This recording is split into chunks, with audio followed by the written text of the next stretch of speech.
This is The Whole Truth, brought to you by the Greenville County Democratic Party.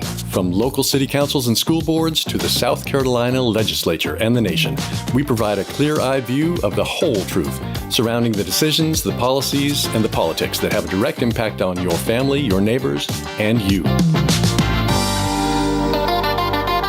The Greenville County and the South Carolina Democratic Party have made incredible strides in recruiting extraordinary candidates for elected offices across South Carolina.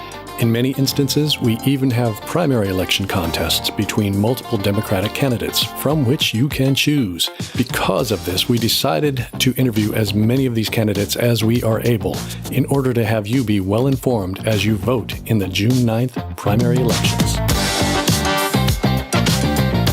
Welcome to another episode of the Whole Truth podcast by the Greenville County Democratic Party. I'm your host, 3rd Vice Chair Charles Morris, and I'm joined by Councilman Alan Mitchell of the District 23. How are you doing today, sir? Doing great. How are you? I'm doing well, thank you. We really appreciate you joining us. There's been a lot going on at County Council. Y'all recently had a budget debate, or not recently, but there was a big debate about the 2026 budget, and there was a lot of debate around the trade-offs between law enforcement raises and funding for affordable housing. How do we balance public safety with the long-term need for affordable housing across the county? We have to balance everything at County Council. It's not just those two. But when you're looking at public safety, you're looking at an array of positions. Right. It's not just the officer who's out there carrying the badge and the gun, but you also have staff internally who's doing a lot of processing, getting things done, doing 911 calls, answering the phones. You have to service the vehicles. There's an array of things that come under public safety. And the long-term piece is you have to look at our public safety in Greenville County with other counties in South Carolina and with other counties around the country, because Greenville is growing very fast, and if you don't give the right compensation to law enforcement, then you have recruiters who are snatching up the very qualified individuals that we have in Greenville and taking them to other counties throughout the country. And that's a problem. One of the things we're trying to do is make sure that we can have affordable housing for law enforcement and people like that. Workforce housing, right? Workforce housing. Excuse me. Because even though we want to have competitive salaries, with the way Greenville is growing, those competitive salaries can't pay for housing the way we would like it to pay. Right. We have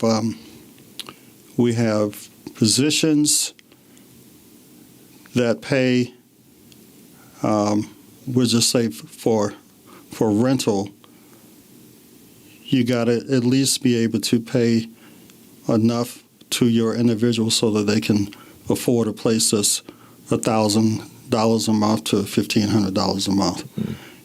But the market rate right now is not that. Is not that. And that is the whole truth. You know, you're talking about $2,000 to $5,000 a month, depending on where you're going for housing.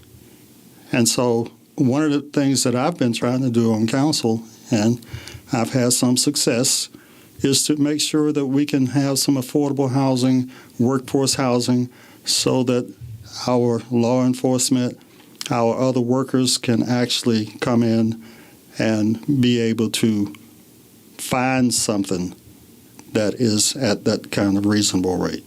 Right.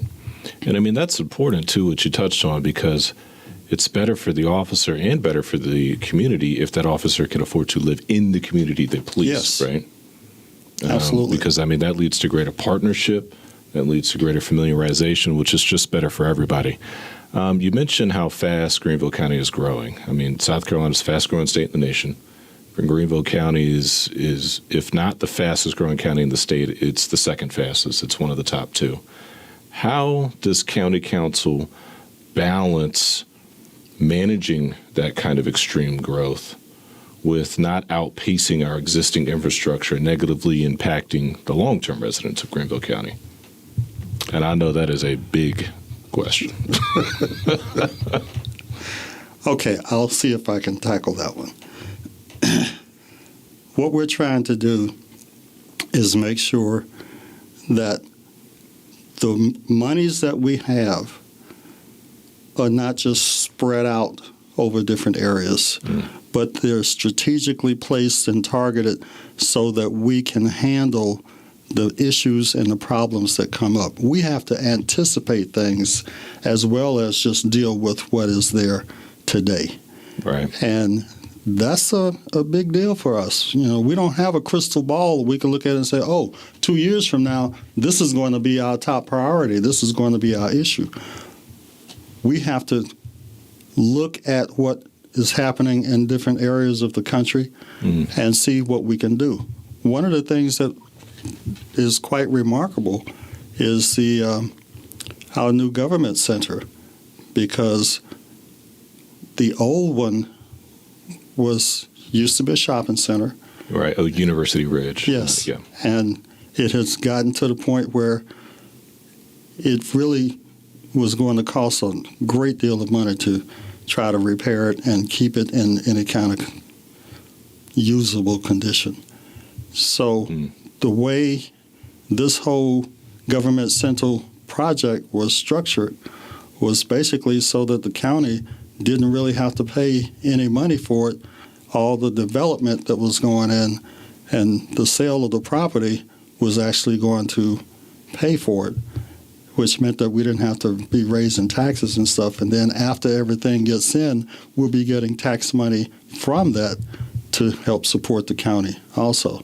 So it's those kinds of creative and strategic avenues that we have to do to try to make sure that we can survive and we can anticipate growth and be able to try to lay out a plan so that everybody can live in Greenville County, right. Not just some people. And when I say everybody, I'm talking about the executive and CEO at the top of the chart, all the way down to the person who serves you your dinner when you go out to eat.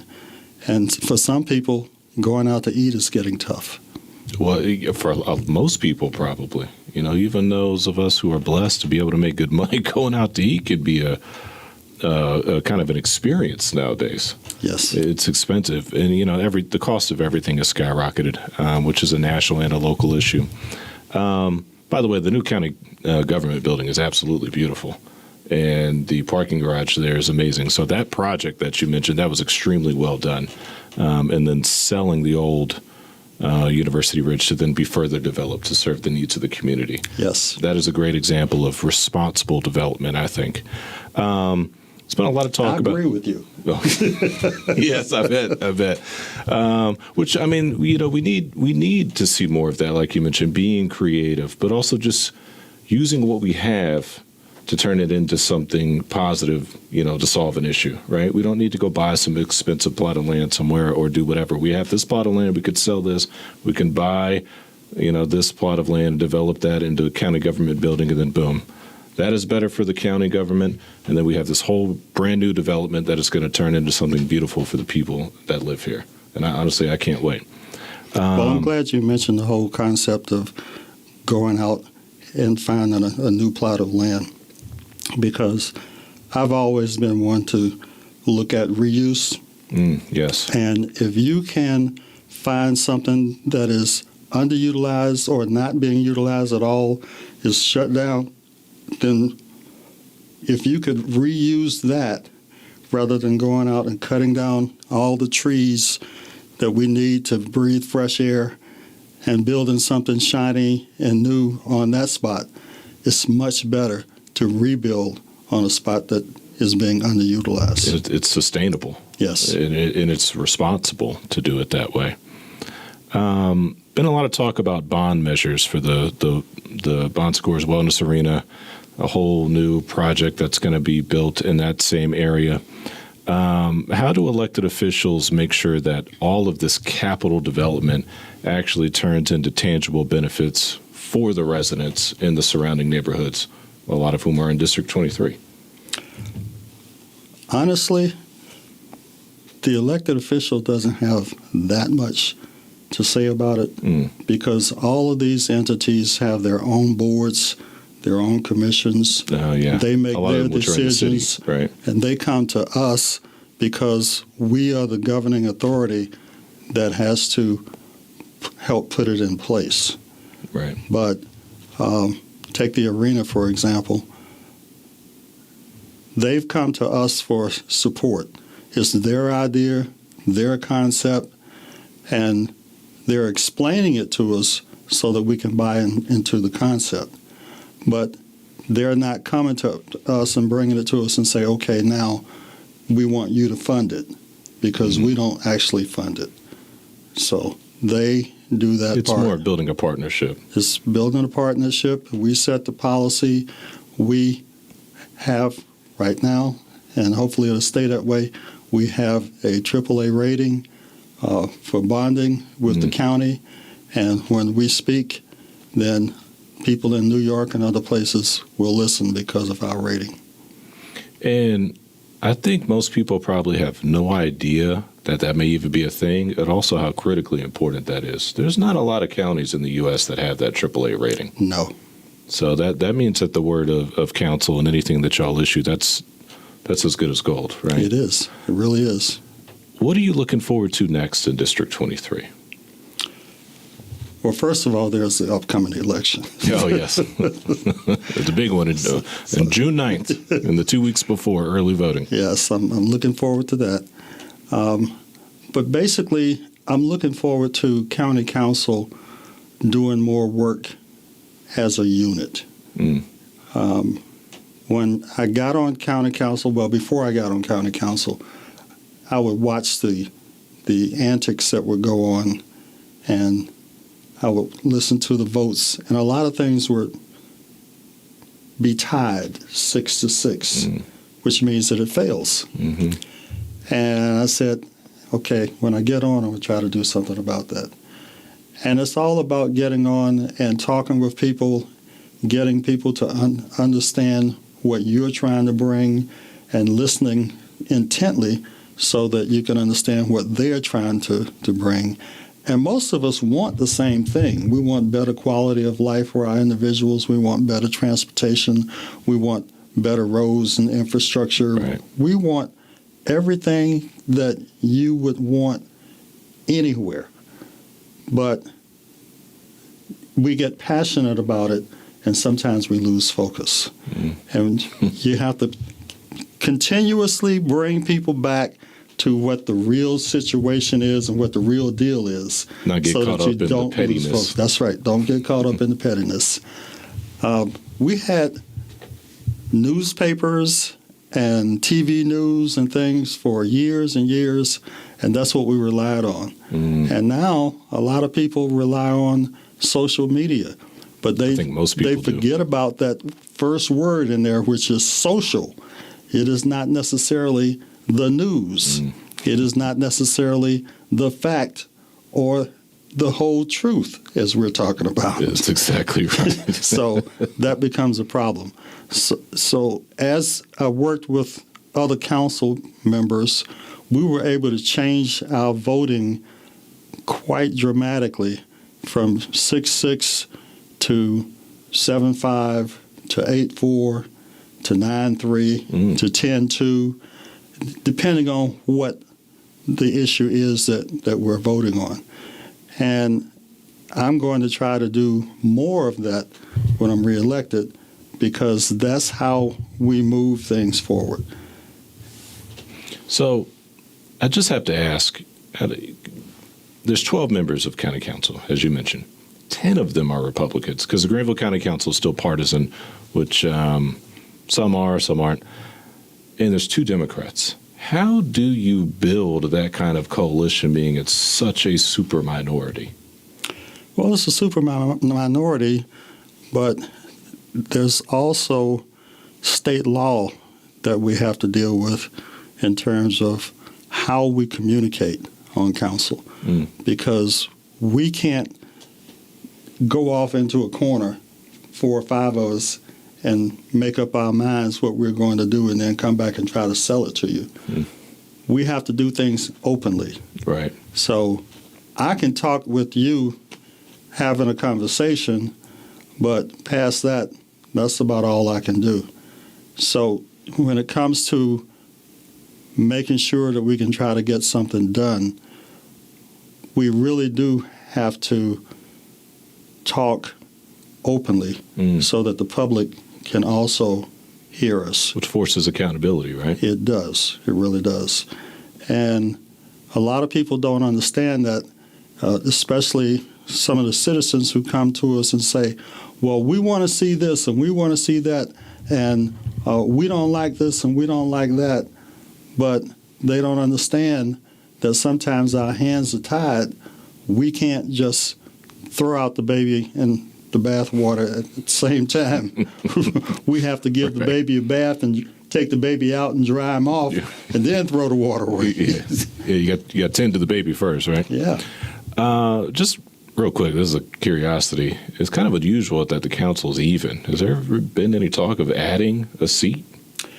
State law prevents that. Oh, okay. You have 12 seats for county council, and state law says that 12 is the maximum number that you can have in the state of South Carolina. We'll never get rid of a district, so. I doubt it seriously. Yeah. No, that would never happen. And we would love to probably try to add, because, when you think about it, each of our districts has the rate that we're growing is approximately, not exactly, but approximately 50,000 people. Right. 50,000 people is a small city. It's a lot of people. Yes. It's hard to be representative of that many people. It is very hard. On a local level, yeah. But it's still doable.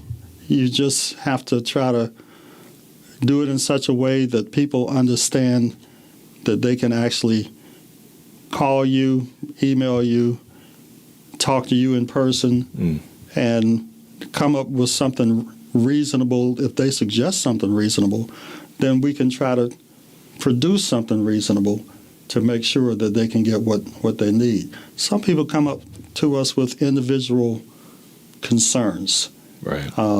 Not community concerns necessarily. And those individual concerns are just as important as those community concerns. Right. And if you can help somebody get into an apartment building or get into a home or get a meal, that's just as important as someone saying, well, we need our street paved. So. No, really, or just get the pothole filled in, all that stuff's important. Here's my last question for you. If you are reelected, what is your policy priority, or what will it be going into your next term? Well, when I'm reelected, then I want to make sure that we can do something with infrastructure. I've dealt with housing, I've dealt with transportation for the best I could right now, and I want to keep that going because those are my 2 primary issues. But we really do have to tackle this infrastructure piece, because we have a system where we have state roads, county roads, city roads, private roads, and we have to deal with all of them. It's a jumbled mess right now. Yes, and the state is talking about, well, we would like to take some of our state roads that we don't feel are significant to us and pawn those off on the municipalities. But provide no money and the counties, right? And provide no money for them. And we're saying, no, that doesn't make sense to us, and that's unacceptable. So those are the kinds of issues that I think are going to be priority, I know for me, and hopefully for some of the other council people, because if we start getting things offloaded on us, our problem is bad enough as it is. I mean, we were looking at over $1 billion in projects when we were trying to pass the penny tax before. And now they're talking about, well, why don't we add to that a little bit? We give you a little bit more. We just can't handle it. Right. And so we'll be talking with the state representatives, and we'll be trying to make things make sense of it. It's like the last time around, I spent a lot of time going back and forth to the State House because the transportation tax that's available to us included tax on groceries. And I said, well, that doesn't make a lot of sense to me because we're trying to get money for transportation for the buses and stuff to take people who don't have cars to the grocery store. But then when you get to the grocery store, you got to pay more for the food that you're going to get. I said no. So there's a coalition of us that kept talking to the state representatives, and we said, look, at least give us the option so that we can, if you're in a county where you already have groceries tax and you want to keep it that way, then you can do it. But if you're in a county like Greenville where we think it is unwise to add tax to groceries so that you can take people to the grocery store who are less fortunate and then they have to pay more money, then let's not do that. Let's give them the option. And so now the counties in South Carolina do have the option that if they do pass a transportation tax, they don't have to tax groceries. And I would say most people would agree with you. Councilman Mitchell, thank you so much. Thank you for joining us. Thank you for having me. We'll see you next time. The Greenville County Democratic Party appreciates your time listening and watching the Whole Truth podcast. You can find us on Spotify, Apple, and YouTube. While you're there, please follow us, like or subscribe to this channel to help us spread the word. The GCDP wants to thank Michael Fishman from Day Moon Productions for furnishing the recording studio as well as providing his time recording and editing. The Democratic Party needs you to get actively involved and join us at future events. You can find out about them at multiple locations like the GCDP website, greenvilledemocrats.com, and browse the events calendar. You can also keep up with us through our social media presence on Facebook, Instagram, TikTok, X, and Threads. Look for @GVLDem. Thanks again for listening. Let's get out there and do what we can to rebuild our government into one that serves us all. Thanks.